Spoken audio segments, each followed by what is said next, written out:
Vincent Verhaeghe ogah bayari tunggakan cicilan rumah Jessica Iskandar.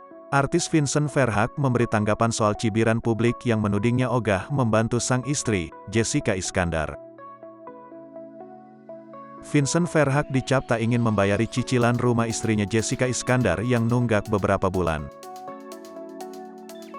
Pasalnya, istri Vincent Verhaeghe, Jessica Iskandar kesulitan membayar cicilan rumah setelah tertipu hampir 10 miliar rupiah. Ada sesuatu juga yang saya mau luruskan. Banyak pertanyaan netizen kenapa hujat saya apa segala. Gini aja, sebelum ini semua terjadi uang kita masing-masing kan ada hal-hal yang harus kita biayakan, jelas Vincent Verhaeghe. Publik ramai melontarkan cibiran dengan menyebut, Vincent Verhaeghe tak bertanggung jawab sebagai suami.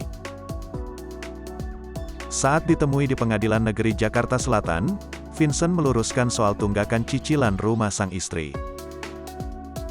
Pria berusia 30 tahun ini menjelaskan, cicilan rumah dan bisnis Jessica yang bermasalah sudah ada sebelum ia mengenal dan menikahi sang istri.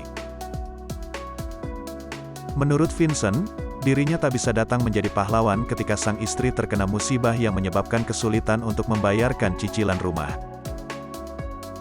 Ketika ada musibah ini di mana dia sudah punya rumah, dia harus bayar cicilannya, saya nggak bisa jadi pahlawan untuk bayar semuanya, ucap Vincent Verhaeghe.